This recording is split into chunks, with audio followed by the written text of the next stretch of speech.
Nashik TCS प्रकरणासंदर्भात मंत्री संजय शिरसाट आज मुख्यमंत्री देवेंद्र फडणवीस यांची भेट घेणार आहेत। त्या सगळ्या संदर्भात आपण त्यांच्याशी बातचीत करूयात। निदा खान संदर्भात तुम्ही भेट घेणार आहात, तिला तिची चौकशी सुरू आहे आणि तुम्ही म्हणताय की इम्तियाज जलील यांना सुद्धा आरोपी करावं, काय मुख्यमंत्र्यांकडे मागणी करणार?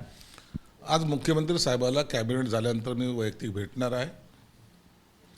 निदा खान प्रकरणामध्ये जो गेले 45-50 दिवसापासून जो एपिसोड सुरू होता, आता तो फायनल स्टेजला आलेला आहे।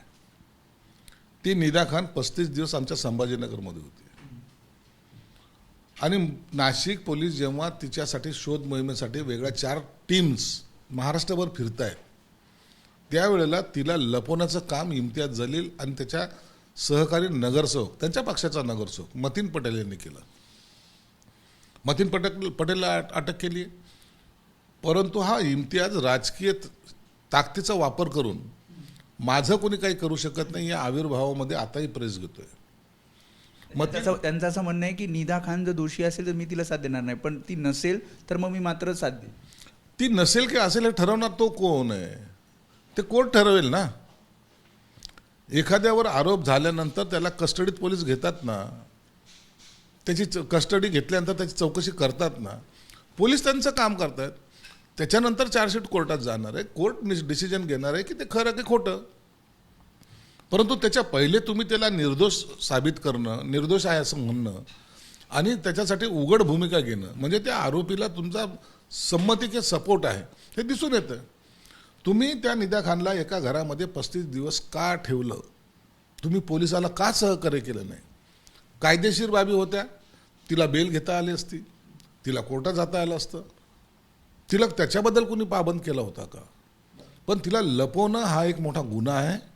त्या गुन्ह्यामुळे त्या मतीनवर पटेल जो MIMचा नगरसेवक आहे त्यांना अटक केलेली आणि त्या मतीन पटेलला ह्या इम्तियाजने सांगितलं की तिला तुझ्याकडे ठेव, म्हणून हाही तर एवढाच मोठा आरोपी आहे ना।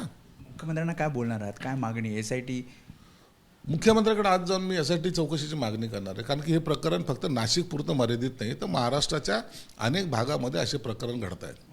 म्हणून आपण आता त्याच्या व्याप्ती जी काही वाढती व्याप्ती आहे त्यासाठी SITची यंत्रणा ही कार्यरत झाली पाहिजे, त्यांच्याकडे हातापास दिला पाहिजे, ही माझी प्रमुख मागणी आहे। आणि दुसरी मागणी आहे की याच्यामध्ये मुख्य आरोपी ज्याला म्हणता येईल त्या इम्तियाज जलीलला अटक केलं पाहिजे।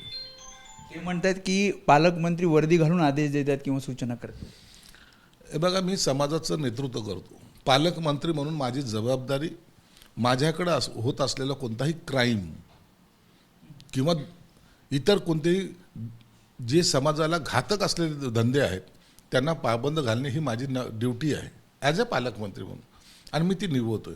म्हणून कुणाला वर्दी घालून वाटत असेल, वर्दी उतरून वाटत असेल, त्याच्याशी मला घेणं देणं नाही। माझं शहर हे चांगलं असलं पाहिजे ही माझी भूमिका आहे। दुसरं प्रकरण म्हणजे अशोक खरातच्या विरोधात 2 गुन्ह्यांमध्ये चार्जशीट दाखल झाली आहे। मृत्यूची भीती दाखवून लैंगिक अत्याचार केल्याचं उघड झालेलं आहे सगळ्यामध्ये। या सगळ्याकडे सुद्धा तुम्ही मंत्री म्हणून कसं बघ? हे बघ, अशोक खरातवर आता ते 2 चार्जशीट झालेत, जवळपास 1150 पानाच्या आहेत त्या, म्हणजे पोलिसांनी डीपमध्ये जाऊन तपास केला हे निष्पन्न होतं आहे। आणि हे 2च प्रकरणात आहेत, त्याच्यावर जवळपास 10 गुन्हे आतापर्यंत नोंदवले गेलेले आहेत। म्हणून आणखीन गुन्ह्यामध्ये कशामध्ये त्याचा सहभाग आहे हे समोर येणार आहे। त्याच्या जीवाला भीती दाखवून वगैरे असं काही केले गेलेलं नाही, परंतु त्यांनी ज्या पद्धतीने महिलांना जबरदस्ती केली किंवा त्यांना भूलथापा दिलेल्या आहेत त्याचा परिणाम हा समाजावर विक्षिप्तपणे झालेला आहे। अनेक महिला आजही तोंड उघडायला तयार नाहीत, अनेक अधिकारी आहेत, अनेक राजकीय पुढारीसुद्धा आहेत।